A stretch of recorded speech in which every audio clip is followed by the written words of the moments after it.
Welcome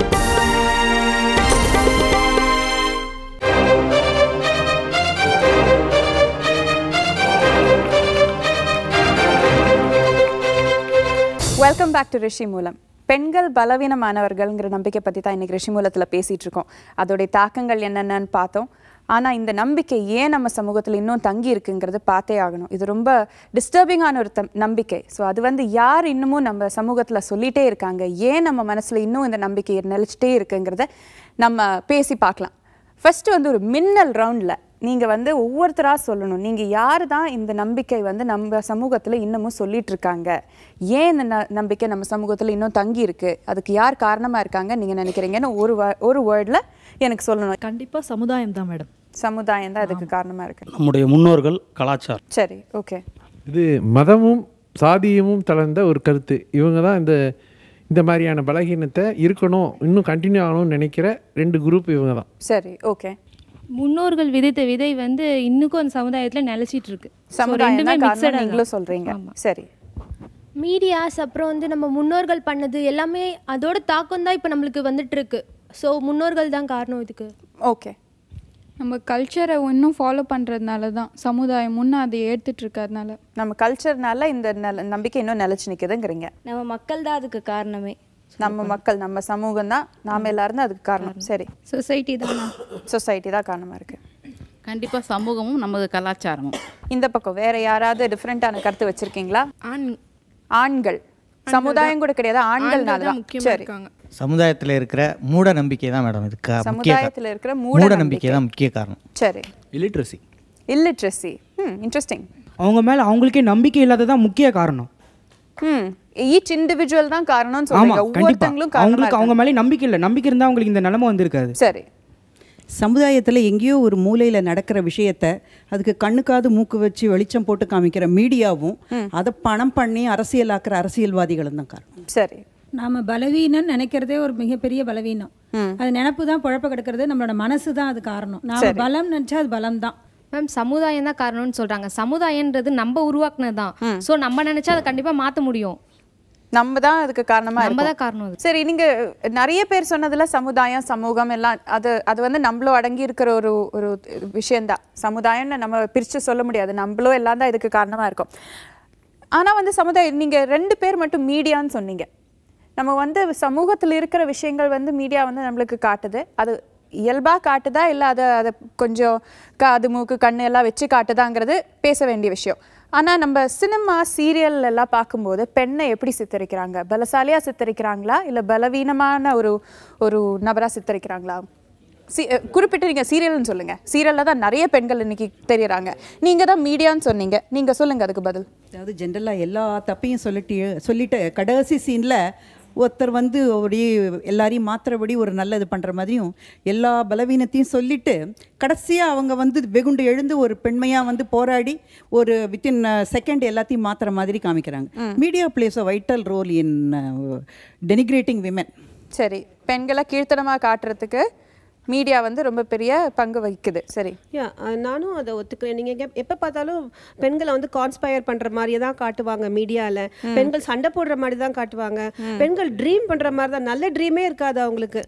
ஏதாவது ஒன்று யாரையாவது கெடுக்கணும் அந்த மாதிரி தான் காட்டுறாங்க. இதை தவிர வேற எதுவுமே கிடையாதா விமெனுக்கு? So media plays a vital role. சரி, ஐ ஆல்சோ அக்செப்ட். ஓகே, இந்த பக்கம் ஒத்துக்கிறீங்களா? மீடியா பெண்களை பலவீனமா காட்டுது. கண்டிப்பா அது ஒத்துக்கிறேன். மாமியார் மருமக சண்டை அப்படியே இந்த மாதிரி காட்டுறது அந்த மீடியாவில் ஒத்துக்கிறேன் மேம். பொதுவா சீரியல்ல பெண்களை பத்தி தான் நிறைய கதைகள் வருது. பொதுவா சீரியல்ல வர கதைகள் எல்லாம் எந்த மாதிரி இருக்கு? பெண்கள்ல எந்த மாதிரி கேரக்டர்ஸை சித்தரிக்கிறாங்க? இதுக்கு பெண்கள் எனக்கு பதில் சொல்லுங்க. ஆண்கள் சீரியல் பாக்குறீங்களான்னு தெரியல, சீரியல் பாக்குற ஆண்களும் சொல்லலாம், ஆனா பெண்கள் பதில் சொல்லுங்க. மோஸ்ட்லி வில்லி கேரக்டர்ஸ் மாதிரியா தான் பெண்களை சித்தரிக்கிறாங்க. நிறைய தாய்மை இதை மாதிரி ஃப்ரெண்ட்லி கேரக்டர்ஸ் இதில் மாதிரி காமிச்சா கூட அது பெரும்பாலும் வெளியாக காமிக்கிறது இதுதான் ஹைலைட்டடாக வச்சுருக்காங்க. வீட்டில் கிச்சனில் சமைச்சிட்டே இருக்கும்போது அந்த சீரியல் என்ன இருக்குன்னு சொல்லி எட்டி பார்த்துட்டு குழம்பு ஒரு இன்டர்வெல்ல போகும், ரசம் அடுத்த இன்டர்வெல்ல விடுற நிறைய லேடிஸ் இருந்துட்டு இருக்காங்க. இதை என்கரேஜ் பண்ணுறதும் லேடிஸ் தான். ஸோ அவங்கவுங்களோட ஒரு இது மீடியா மட்டும் மட்டுமே குறை சொல்ல முடியாது.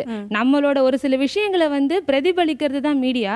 அதை வந்து கொஞ்சம் ஓவர் எஸ்டாப்ளிஷ் வேணா பண்ணலாமே ஒழிய அது இல்லவே இல்லைன்றதும் சொல்ல முடியாது. சரி, 2000லேருந்து நீ 2013 வரைக்கும் இந்த அளவு வந்து பெண்கள் அதிகமாக வந்து வெளியில் வந்திருக்கிறாங்கன்னா அதுக்கு காரணமே வந்து மீடியா, சினிமா தான். சரி, நல்லதாகவும் காட்டுது. எல்லாமே தப்பான கேரக்டர்னாக்க ஒரு படம் பாட்ஷா படம் பார்க்குறோம், ரஜினியும் பார்க்குறோம், ரகுவரனையும் பார்க்குறோம். நான் ரகுவர மாதிரி இருக்கணுமா, என் கேரக்டர் என் மூலம் ரகுவர மாதிரி தான் வேலை செய்யும். ரஜினி மாதிரி நினச்சா ரஜினி மாதிரி வேலை செய்யும்.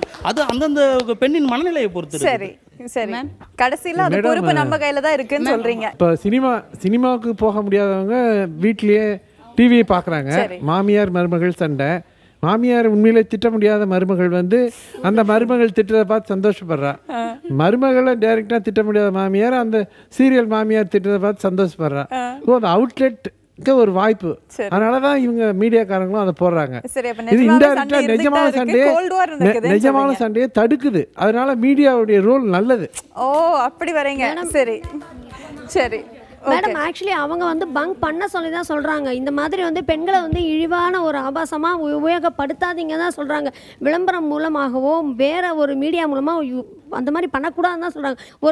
ஒரு பாடல் காட்சி, ஒரு டூயட் சாங்கு, ஒரு கேங் சாங் நடக்குதுன்னா அந்த ஆண் வந்து ஃபுல்லாக ட்ரெஸ் போட்டிருப்பான், அந்த பெண்ணை வந்துட்டு பாதி கூட ஒரு கவர் ஆகாத ஒரு ட்ரெஸ் போடுவாங்க. இந்த மாதிரி போகும்போது ஒரு பெண் குழந்தைய வச்சுருக்க நானே பல வாட்டி என்னோட குழந்தைகளோட என்னால் எந்த ஒரு மூவிஸுமே உட்காந்து என்னால் ஃப்ரீயாக பார்க்க முடிய மாட்டேங்கிறது. இதே பழைய படங்களை நம்ம பார்க்கும்பொழுது அந்த மாதிரி எதுவுமே இல்லை. நிறைய கருத்துக்கள் இருக்குது, நல்ல விஷயங்கள் இருக்குது. அதுலேயும் வந்து வில்லி ரோல்ஸ் இருக்கும், வில்லி கேரக்டர்ஸ் இருக்கும். பட் ஆனால் கடைசியில் வந்து அந்த வில்லி வந்து தன்னோட தப்பை உணர்ந்து நல்லா திருந்துற மாதிரி தான் இருப்பாங்க.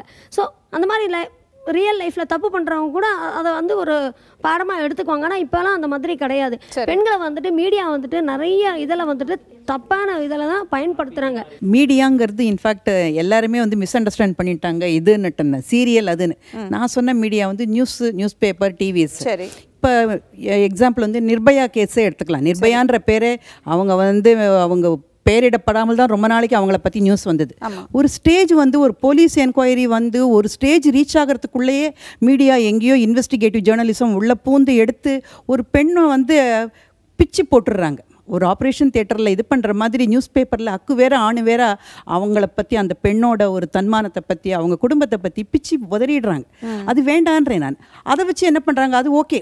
பட் இது வந்து ஒரு ஸ்டேஜுக்கு மேலே இது ஒரு நல்ல டேர்ன் எடுத்தது. நிர்பயா கேஸ் வந்து அவங்க அப்புறம் எல்லாரும் அதை பற்றி அஜிடேஷன்லாம் பண்ணி நல்ல டெல்லியில் பார்த்திங்கன்னா ஒரு பெரிய அஜிடேஷன்லாம் நடந்தது இதை பற்றி. ஸோ அவங்களுக்கு நல்ல தீர்ப்பு கிடைக்கணும் அப்படின்ட்டு இந்த மாதிரி அதே நிர்பயா கேஸ் அங்கே நடந்தப்போ இந்த பக்கம் கேரளாவா இங்கே கோயம்புத்தூரா ஏதோ ஒரு பக்கத்தில் ஒரு பெண்ணை வந்து ட்ரெயின்லேருந்து தூக்கி போட்டாங்க. இதே மாதிரி ரேப் பண்ணி போட்டு அந்த பொண்ணுக்கு நியாயம் கிடைச்சதா தெரியல. அதனால மீடியா இவங்க வந்து இந்த ரோலை வந்து கொஞ்சம் குறைச்சிக்கணும். ஒரு ஸ்டேஜ் ரீச் ஆனதுக்கு அப்புறம் இட் கேன் பி பப்ளிசைஸ்ட். சரி, அதுக்கு முன்னால இதுக்கு என்ன கனெக்ஷன் சொன்னீங்க நீங்க? அரசியல்னு ஒரு வார்த்தை சொன்னீங்க. அரசியல் வந்து பெண்கள் வந்து பலவீனமா இருக்காங்கங்கிற நம்பிக்கையை நிலைக்க வைக்குதுன்னு சொன்னீங்க. கேஸ் வந்துட்டுன்னு வச்சுக்கோங்க. வந்தது வந்து அதுக்கப்புறம் பாத்தீங்கன்னா அவங்க வந்து சில அரசியல்வாதிகள் அதை எடுத்துக்கிறாங்க. அவங்க தான் பெண்மைக்கு இது கொடுக்குற மாதிரி சில பேர் எடுத்துக்கிறாங்க. அது நல்லதனமா பப்ளிக்கு நல்ல சப்போர்ட் வந்து அது வந்துட்டுன்னா அது வேற மாதிரி ரிட்டர்ன் எடுக்கிறது.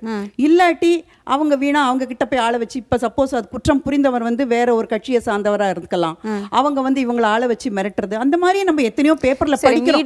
அது நம்ம எல்லாத்தையும் சொல்ல முடியாது. அப்படி சொல்றீங்க. டைரக்டா இருக்குன்னு நீங்க சொல்லல. டைரக்டா அரசியல்னால பெண்கள் வந்து பலவீனமானவர்கள்ங்கிற ஒரு நம்பிக்கை இல்ல. பட் அது வந்து வெளிச்சத்துக்கு வரதுக்கு அரசியலும் கொஞ்சம் காரணமா இருக்காங்க. சரி, ஓகே.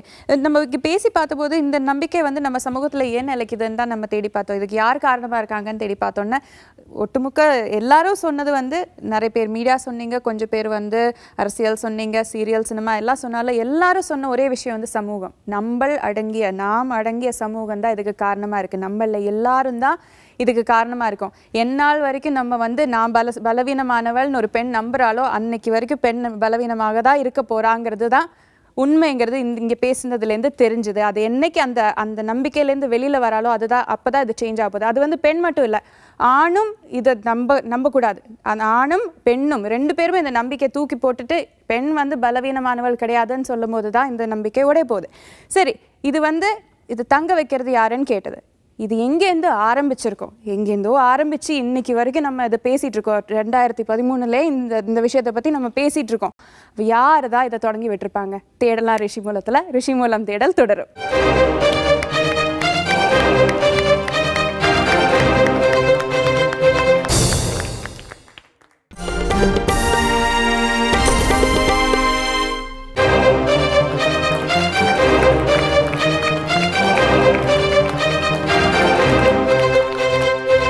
பேக் டு ரிஷி மூலம். பெண்கள் பலவீனமானவர்கள்ங்கிற நம்பிக்கை பற்றி தான் இன்றைக்கி ரிஷி மூலத்தில் பேசிகிட்டு இருக்கோம். இதை விவாதித்து பார்த்தோம், இதோட தாக்கங்கள் என்னென்னு ஆராய்ந்து பார்த்தோம். இது வந்து நம்ம சமூகத்தில் ஏன் இன்னும் தங்கி நிற்குதுன்னு நம்ம பேசி பார்த்தோம். ஆனால் முக்கியமாக தேட வேண்டியது இது எங்கேருந்து தான் ஆரம்பிச்சிருக்கோம், யார் தான் முதல்ல இதை சொல்லியிருப்பாங்க, பெண்ணுனா பலவீனமானவங்கிறத யார் தான் முதல்ல சொல்லியிருப்பாங்கன்னு நம்ம தேடி பார்க்கலாம். முன்னாடி செஞ்ச மாதிரியே ஒரு மின்னல் ரவுண்டில் எல்லாரும் சொல்லுங்கள், யார் தான் இது முதல்ல சொல்லியிருப்பாங்கன்னு நீங்கள் நினைக்கிறீங்க. நான் முன்னாடி இங்கேருந்து ஆரம்பித்தேன், இப்போ இங்கேருந்து ஆரம்பிக்க போகிறேன். யார்கிட்ட மைக் இருக்குது, யார்கிட்ட கருத்து இருக்குன்னு சொல்லுங்க. முதல்ல முன்னாடி வாழ்ந்தவங்க, நம்மளுக்கு முன்னாடி வாழ்ந்தவங்க ஆரம்பிச்சிருக்காங்க. ஆக்சுவலி வந்து ஒரு இது கருத்து இருக்குது மேம், ஆணோட முதுகெலும்பில் தான் வந்து பெண்ணை எடுத்தாங்கன்னு. ஸோ அப்படி இருக்கும் போது வந்து ஆண்கள் தான் இதை ஆரம்பிச்சிருப்பாங்க. ஆண்கள் தான் ஆரம்பிச்சிருப்பாங்க. சமுதாயத்தினுடைய மூட நம்பிக்கை தான் மேடம் இதுக்கு முக்கிய காரணம். மூட நம்பிக்கைகள்னால இதை ஆரம்பிச்சிருக்கோம், இந்த மாதிரி ஆரம்பிச்சிருக்கோம். இது ரிஷிகள் ஆரம்பிச்சது. ரிஷிகள் தான் இந்த விஷயத்தை ஆரம்பிச்சது. இந்து சாஸ்திரப்படி அவங்க தான் இந்த வேதம் மனு இதெல்லாம் எழுதி பெண் வந்து ஆணுக்கு அடிமையானவள், பெண்ணுக்கு வந்து இது கிடையாது, அதாவது எந்த உரிமையும் கிடையாது, சரி ஆணுக்கு தான் எல்லா உரிமையும், ஆணுக்கு கீழ்பட்டதான் பெண்ணுன்னு ஆரம்பிச்சு வச்சது இந்து மதத்தை பொறுத்தவரையில் ஒரு ரிஷிகள். சரி, மனுஸ்மிருதிங்கிறது ஒரு விஷயம் வந்து நம்ம பேசி ஆகணும். அதுல வந்து பெண்களை பேசியிருக்கிற விதம் வந்து நம்ம இன்னைக்கு படிச்சோம்னா அது எந்த ஒரு நான் சொல்லாமான்னு தெரியல, வந்து எனக்கு வந்து கோவம் வரும். இந்த மாதிரி ஒரு விஷயம் அப்படி எழுதியிருப்பாங்க, பெண்களை பற்றி அப்படி எழுதியிருப்பாங்க. சரி, அதை வந்து நம்ம பேசலாம், நம்ம எக்ஸ்பர்ட்ஸ் கிட்டயும் அதை பற்றி கேட்கலாம். நம்முடைய கலாச்சாரம் கல் தோன்றா மண் தோன்றா முன்பே மூத்த குடி தமிழ் குடின்ற மாதிரி நம்முடைய கலாச்சாரம் தமிழ் பெண்கள் இப்படி தான் இருக்கணும் அப்படின்னு சொல்லிட்டு நம்முடைய மூத்த குடிகள் அப்போ சரி, ஆயிரக்கணக்கான வருஷத்துக்கு முன்னாடியே 2000 வருஷத்துக்கு முன்னாடி இருந்தே வந்து பெண்கள் இப்படி தான் இருக்கணும்னு வகுக்கப்பட்ட ஒரு சரி ஓகே கலாச்சாரம். பல காலத்துல படிப்பறிவு கூட கம்மி, அதனால கூட இருக்கலாம். படிப்பறிவு இல்லாமை இதுக்கு காரணமா இருக்கலாம். இந்த எபிக்ஸ்லாம் கூட இருக்கலாம் இல்லைங்களா, நம்மளுடைய பழைய கால கதைகள்லாம் இதிகாசங்கள்லாம் நிறைய இன்ட்ரெஸ்டிங்கான பாயிண்ட்ஸ் வந்திருக்கு. இது நம்ம ஆனால் நம்மளுக்கு இதுதான் நம்மளால சொல்ல முடியல. அதனால நம்ம 2 எக்ஸ்பர்ட்ஸை நம்ம இங்கே கூப்பிடலாம். அவங்க கிட்ட இதை பற்றி கேட்டுட்டு அவங்க என்ன நினைக்கிறாங்க, இதோட வேறு எங்கே இருக்குன்னு அவங்க நினைக்கிறாங்க நம்ம கேட்டு தெரிஞ்சுக்கலாம். முதல்ல வந்து நான் இன்ட்ரடியூஸ் பண்ணுறது திரு இந்திரன். அவர் வந்து விமர்சகர் அண்ட் மொழிபெயர்ப்பாளராக இருக்கார். இந்திரன் சார் ப்ளீஸ் வாங்க.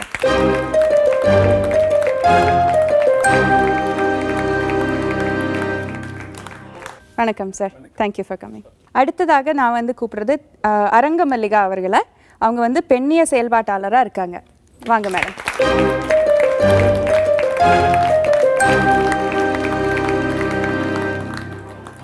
வணக்கம். வணக்கம் மேம். நான் உங்ககிட்ட பேச்ச ஆரம்பிக்கலான் இருக்கேன். நம்ம இங்கே பேசிகிட்டு இருக்கும்போது எனக்கு வந்து நானும் ஒரு பெண் தான். இத்தனை பேர் வந்து பெண் வந்து பலவீனமானவங்கன்னு சொல்லும்போது எனக்கு ரொம்ப டிஸ்டர்பிங்காக இருந்தது. அதுவும் அதுக்கு மேலே டிஸ்டர்பிங்காக என்னது இருந்ததுன்னா, இந்த பக்கம் இருக்கிறவங்க எல்லாருமே நான் பலவீனமானவதான்னு ஒத்துக்கிட்டு அந்த அந்த ஒரு நம்பிக்கைக்குள்ளே அவ்வளோ இமர்ஸ்டாக இருக்காங்க, அதை அக்செப்ட் பண்ணிட்டாங்க, அதுலேருந்து வெளியில் வர முடியாதுங்கிற அளவுக்கு அவ்வளோ தீவிரமாக விவாதித்தாங்க. அது கேட்கும்போது எனக்கு ரொம்ப டிஸ்டர்பிங்காக இருந்தது. ஆக்சுவலி நீங்களும் ஒரு பெண் தான், அதுக்கு என்ன சொல்யூஷன்? இந்த மாதிரி நம்ம இன்றைக்கி 2013 இந்த மாதிரி பேசிகிட்டு இருந்தோம்னா அது எங்கே ஆரம்பிச்சிருக்குங்க நம்ம அப்புறமா பேசலாம். ஆனால் இதில் என்ன சொல்யூஷன் இருக்குது? நீங்கள் அதுக்கு என்ன உங்கள் அட்வைஸ் என்ன, அது நீங்கள் சொல்லுங்கள் முதல்ல. ஒரு விஷயம் எனக்கு புரிஞ்சது, பீயிங் எ ஃபெமினிஸ்ட், நான் இதை எப்படி பார்க்குறேன் அப்படின்னு சொன்னால், ப்ரிமிட்டிவ் சொசைட்டி ஆதி காலத்தில் அப்படி நீங்கள் எடுத்துக்கிட்டிங்கன்னு சொன்னால், உமன் கிட்ட தான் more power, they have more power. முதல்ல பவர் சென்ஸை பற்றி இங்கே யாருமே பேசவே இல்லை. ஒரு பெண்ணுக்கு வந்து உடலில் பலம் இருந்தால் தான் அவங்களால வந்து வேட்டையாடவே போக முடியும். அப்போ இது வந்து ஒரு வேட்டை சமூகத்திலிருந்து நம்ம வந்து உருவாகி இருக்கிறோம். பெண் சமூகம் மீதான ஒரு பயம் வந்து ஆணுக்கு தான் முதல்ல இருந்திருக்கு.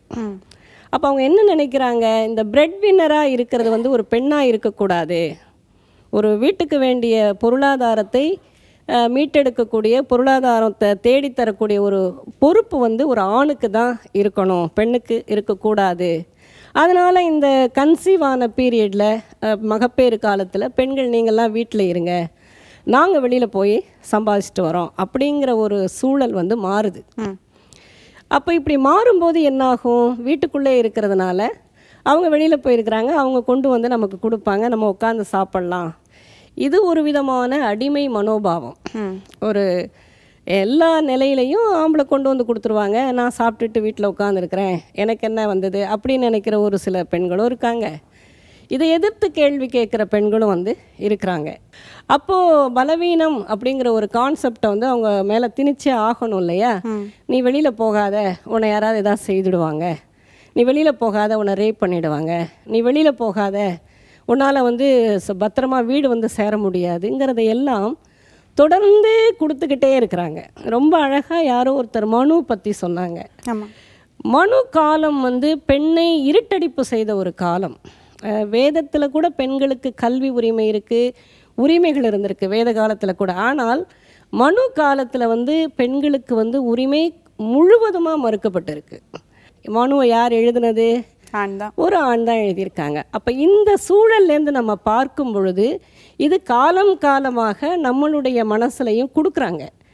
பெற்றோர்கள் கொடுக்குறாங்க, கல்வியில் இருக்கக்கூடிய ஆசிரியர்கள் கொடுக்குறாங்க. ஏன்னா ஆசிரியர்களுக்கு இது சார்ந்த புரிதல் வந்து ரொம்ப கம்மியாக இருக்குது. பெண்கள் அப்படியே நம்ம கட்டி கட்டி கட்டி கட்டி வச்சிருக்கிறோம். அப்படிலாம் இல்லை. இன்னைக்கு சூழலை எதிர்கொள்ளக்கூடிய பெண்கள் உருவாகிறாங்க. நிர்பயா கேஸே நீங்கள் எடுத்துக்கிட்டீங்கன்னு சொன்னால் நடந்துடுச்சு.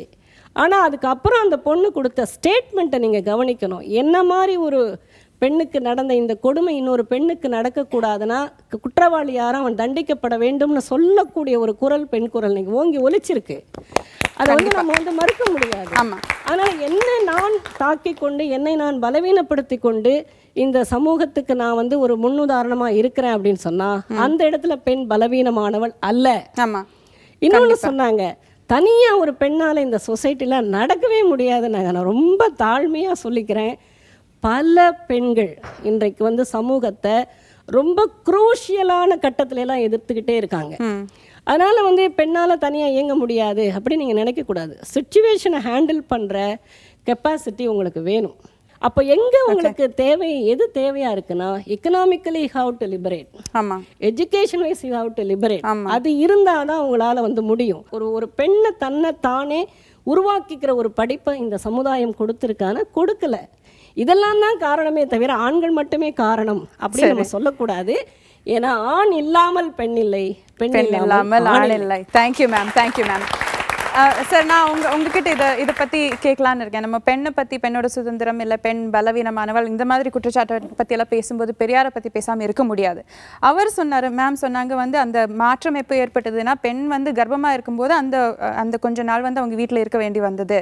அதுதான் பெண்ணோட பெரிய பலவீனம்னு பெரியாரே சொன்னார். அதனால கர்ப்பப்பையை தூக்கி எறி, அப்போ நீ ஆணும் பெண்ணும் சமமாகலான்னு சொன்னார். அதை பற்றி உங்கள் கருத்து என்ன? ஒரு பெண் என்பதை பற்றி கட்டமைக்கப்பட்டிருக்க கருத்து எத்தனை விதமான அடுக்குகள் கொண்டதாக இருக்கிறது. இப்போ ஒரு கேமராவை வச்சு ஒவ்வொரு கோணத்தில் எடுத்து காட்டின மாதிரி இருந்தது. அது இத்தகைய ஒரு கட்டுக்கதையை இத்தனை மக்கள் இத்தனை விதமாக நம்புகிறார்கள். அது நேரடியாகவோ மறைமுகமாகவோ. இதில் 2 கட்சிகள் இருக்கிறது மாதிரி காட்டப்பட்டாலும் கூட 2 கட்சிகளுமே உள்ளிடையாக பெண்ணடிமைத்தனத்தை நம்புகிறது. பெண் பலகீனமானவள் என்று நம்புகிறது. மீடியா காரணம் அப்படின்னு சொல்கிறது நான் வந்து அந்த அளவுக்கு முழுசாக ஒத்துக்க மாட்டேன். ஏன்னா இந்த சமூகம் வந்து அழுகி நாத்தமடிக்கும், ஆனால் அதை எடுத்து காட்டுற மீடியா மட்டும் சுத்தமாக இருக்கணும். ஒரு மோசமான சமூகம் மோசமான மீடியாவை தான் உருவாக்கும். ஆமாம். ஏன்னா ஒரு முள்ளங்கி சாப்பிட்டவங்க ஏப்ப விட்டாக்க முள்ளங்கி வாசனை தான் வரும். நீங்கள் என்ன நினைக்கிறீங்க, பன்னீர் வாசனை எனக்கு வேணும்னு கேட்டால் அது எப்படி மீடியா கொடுக்கும்? மீடியா தப்பு சொல்ல முடியாது. நீ முதல்ல வந்து சமூகத்தை சுத்தப்படுத்தணும். சமூகத்தை சுத்தப்படுத்தணும்னா பல பேர் கேட்டது ரொம்ப அதிர்ச்சியாக இருந்தது. எல்லாருமே இதுக்கு காரணம் என்னென்னா சமூகம். உண்மைதான். அப்படின்னா you are shifting the responsibility. ஆமாம், ஷிஃப்டிங் த. சரி, ஒரு சிலர் கொஞ்சம் புத்திசாலித்தனமாக ஆண்களும் சமூகமும் இப்போ வந்துங்க ஜாதி ஒழியலன்னு சொன்னால் ஏன் ஒழியல? ஜாதிக்குன்னு ஒரு ரோல் இருக்குது, அது சில வசதிகளை கொடுக்குது, அதனால ஜாதி அதுவரை ஜாதி வாழும். பெண்ணடிமைத்தனத்துக்கு ஒரு ரோல் இருக்குது, அந்த ரோலில் சில வசதிகள் இருக்குது. அந்த வசதிகள் வந்து பெண்களே விரும்ப நேர்வதுதான் துரதிர்ஷ்டம். ஸோ பெண்கள் பலவீனமாக இருக்கிறதுக்கு பெண்ணும் ஒரு காரணமாக இருக்காங்க. பெண்ணும் இல்லை, பெண்ணும் ஒரு முக்கிய காரணம். ஆமாம். ஆண் வழி சமூகம், சொத்துடைமை சமூகம்னு வரும்போது சொத்துடைமை சமூகத்தில் ஆணின் வழியாக சொத்து அடுத்த தலைமுறைக்கு போகிற ஒரு அமைப்பு வருகிறது. ஓகே. ஸோ இதோட வேறு தேடி போனோம்னா ஆண் வழி சமூகம் எப்போ உருவாச்சோ, சொத்துடைமை சமூகம், சொத்துடைமை சமூகம் ஆண் வழி சமூகமாக இருக்கிற போது ஆண் வந்து பொருளாதார ரீதியாக உயர்ந்த கையை வைத்திருக்கிறான், டாமினேட்டிங் ஹேண்டு. அப்போ வந்து அது இருக்கும்போது பெண்வழி சமூகமும் இருக்குது. பெண்வழி சமூகங்களில் வந்து இந்த பெண்ணடிமைத்தனம் குறைவாக இருக்கும். இப்போ நீங்கள் பெரியாரை பற்றி ஒன்று சொன்னீங்க, கர்ப்பப்பையை தூக்கி எறிவது பற்றி. நான் என்ன கேட்குறேன், பெண் பலகீனமானவளான்னு பல பேர் கேட்டாங்களே. ஒரு பெண் குழந்தை பெறுவது என்பது ஒரு மறு உயிர்ப்பு, செத்து பழைக்கிறது. அதை போய் அவள் தைரியமாக எதிர்கொள்கிறா. துணிஞ்சு தெரிஞ்சு தான் குழந்தை பெற்றுக்கிறேன்னு ஒரு பொண்ணு முன் வரான்னா அவள் எப்படி பலகீனமாக இருக்க முடியும்? மனதளவிலையோ உடல் அளவிலையோ. அதனால் இந்த கேள்வி வந்து ரொம்ப ஒரு பலகீனமானவளான்ற கேள்வியை இந்த காலகட்டத்தில் நான் கேட்க நேர்வது என்பது மிகப்பெரிய துரதிர்ஷ்டம். ஒரு சிறப்பான தகப்பன்னா முதல்ல அவர் கல்யாணம் பண்ணி விட்டுலாம். அதோட வயிற்றுல நெருப்பு கட்டிட்டு இருக்கு. என்ன நெருப்பு கட்டு நான்சென்ஸ், அதெல்லாம் ஒன்றும் இல்லை. பெண்ணை வந்து படிக்க வைக்கணும் ஃபர்ஸ்ட், படிக்க வச்சு நல்ல வேலையில் விடணும், அப்புறம் தான் கல்யாணத்தை பற்றி யோசிக்கணும். Educational freedom, financial freedom ma'am சொன்ன மாதிரி அது கொடுக்கணும். அதுக்கு பிறகு தான் திருமணம். திருமணம் வந்து it's a question of choice. அவள் திருமணம் செய்து கொள்ளலாம், திருமணம் செய்து கொள்ளாமல் வாழலாம், அதெல்லாம் அவளுடைய சாய்ஸ். அந்த ஏரியாவில் நம்மளுடைய ரோல் ஒன்றுமே இல்லை. நம்ம அதனால் முதல்ல பெண்களுக்கு ஒரு அடிமையாக இருக்கிற ஒரு பெண்களுக்கு நம்ம தமிழ் சமூகத்தில் இதுக்கு பல்வேறு காரணங்கள் இருக்குது. அந்த காரணங்களை ஆராய்ஞ்சு அதுக்கு இனிய செஷன் முடியாது. நமக்கு இலக்கியம், மீடியா எல்லாத்துலேயுமே தான் இருக்குது. சரி, அதனால் பெண் வந்து எல்லாருக்குமே தெரியுங்க, பெண் வந்து பயந்தவ இல்லைன்னு. சரி, ஆனால் பயந்தவள்னு சொல்லிக்கிறதுல ஒரு சில வசதிகள் இருக்கு. நன்றி, ரொம்ப நன்றி சார். நான் 2 பேர்கிட்டையும் ஒரு ரிஷி மூலம் தேடல் வந்து இந்த ஒரு நம்பிக்கையோட வேர் எங்கே இருக்குங்கிறது தான் தேடி நம்ம ரிஷி மூலத்தில் போகிறோம். அந்த வேறுன்னு நீங்கள் ஒரு பாயிண்ட் சொல்லணும்னா நீங்கள் 2 பேரும் என்ன சொல்லுவீங்க? ஒரே ஒரு பாயிண்ட், அது இதுதான் வேறுன்னு நீங்கள் எடுத்து சொல்லணும்னா என்ன சொல்லுவீங்க? ஆண் வழி சொத்துடைமை சமூகம். ஆண் வழி சொத்துடைமை சமூகம். மேம் நீங்கள் ஒத்துக்கிறீங்களா? இதுதானா ஆண் வழி சொத்துடைமை சமூகம்ங்கிறது ஒரு கருத்து, அதுவும் முக்கியமான கருத்து, அதை நான் மறுக்கலை. பெண்கள் வந்து அந்த விஷயத்தை இன்னும் உள்வாங்கலை. ப்ராப்பர்ட்டி ரைட்ஸ் வந்து விமனுக்கு வேணும் அப்படிங்கிறத அவங்க இன்னும் உணரலை. அந்த ஒரு நெருக்கடியும் அவங்களுக்கு இருக்கிறதுனால தான் அவங்களால இந்த மாதிரியான ஒரு சூழலே. ஸோ ஆண்வழி சொத்துடைமை சமூகத்தில் ஆரம்பிச்சு பெண்கள் வந்து இதை உள்வாங்காம இருக்கிறதுனால இது நிலைச்சு நிற்குது. சரி, ஓகே, தேங்க்யூ ஸோ மச். நம்ம 2 சிறப்பு விருந்தினரும் ரொம்ப நல்லா நம்மளுக்கு எக்ஸ்பிளைன் பண்ணாங்க. இதோட வேறு என்னன்னு மட்டும் சொல்லாமல் இது வந்து ஏன் நிலைச்சு நிற்கிது, இதை பற்றி நம்ம என்ன பண்ணலாங்கிறதையும் நம்ம நல்லா எடுத்து சொன்னாங்க. இதோட வேர் வந்து ஆண் வழி சொத்துடைமை சமூகம் எப்போ ஆரம்பிச்சதோ அப்போ தான் இந்த பெண் வந்து பலவீனமானவள்ங்கிற ஒரு நம்பிக்கை ஆரம்பிச்சிருக்கோம். அது வந்து பெண் அதுக்கு அதை எதிர்க்கிறது இல்லைங்கிறதுனால அது வந்து நிலைச்சு நிற்கிறதுன்னு இன்னொரு காரணம். அப்புறம் நம்ம இங்கே பேசின போது எல்லாரும் ஒத்துக்கிட்ட காரணம் வந்து எல்லாருமே அதை வந்து ஒத்துக்கிறாங்க. ஆணும் ஒத்துக்கிறான், பெண்ணும் ஒத்துக்கிறான். நம்ம இன்றைக்கி வந்து பெண் ஒரு இன்னும் சாதிச்சிட்டானா, ஒரு ஆண் இல்லாமல் வாழ்ந்துட்டான்னு நம்ம சொல்லும்போது அது ஏதோ பெரிய சாதனைன்னு சொல்கிறதே இந்த மாதிரி ஒரு நம்பிக்கை இருக்குது. அதை உடைச்சிட்டு வர அந்த நம்பிக்கையை நம்ம எப்போ அக்னாலேஜ் பண்ணுறது விடுறோமோ, இந்த மாதிரி ஒரு நம்பிக்கையே கிடையாது. பெண் ஆண் சமம். அது சின்ன குழந்தையிலேருந்து பெரிய வளர்ந்து பெருசான வரைக்கும் 2 பேருமே சமம். 2 பேருமே ஒரே விதமாக நம்ம சமூகத்தில் நம்ம பிஹேவ் பண்ணலாம், நம்ம வாழலாங்கிறது நம்ம ஒத்துக்கும் போது தான் இந்த ஒரு நம்பிக்கை நம்ம இன்னும் பேசவே வேண்டான்னு நம்ம தூக்கி எறியும் போது தான் இந்த நம்பிக்கை மாறும். ஸோ அந்த மாதிரி ஒரு சமூகம் நம்ம எல்லாருமா சேர்ந்து உருவாக்கலாம். நீங்கள் இந்த பக்கம் வந்து எல்லாரும் நான் பலவீனமானவ மறுபடியும் சொல்லும்போது எனக்கு ரொம்ப வேதனையாக இருந்தது. அந்த நம்பிக்கை நீங்கள் தூக்கி எறிங்க. நீங்கள் நான் யாரு தான் சொன்னாலும் நான் அந்த மாதிரி இருக்க மாட்டேன்னு நீங்கள் சொல்லுங்கள்.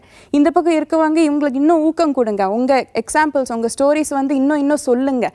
இந்த மாதிரி மேடையில் வந்து நீங்கள் எல்லோரும் பேசுங்க. உங்களுக்கு தைரியம் வந்து அப்படியே உருவாகும். நீங்கள் வந்து பெண்ணு ஆணுங்கிறது வித்தியாசமே கிடையாது. நம்ம எல்லாரும் சொசைட்டியில் இருக்கிற ஒரு நபர். அது வந்து நாங்கள் 2 பேருமே ஈக்குவலாக வந்து சொசைட்டியில் நம்ம வாழ்ந்து காட்டலாங்கிற ஒரு வெறியோட நம்ம எல்லாரும் இருந்தோம்னா இந்த மாதிரி எல்லாம் பெண் பலசாலியாங்கிறத பேசுகிறத தேவையே இல்லாமல் போயிடும். அந்த மாதிரி ஒரு சமூகம் நம்ம உருவாக்கலாம். இன்னொரு நம்பிக்கையை பற்றி இன்னொரு ரிஷிமூலத்தில் நம்ம தேடி பார்க்கலாம். அது வரைக்கும் வணக்கம். அபிராமி.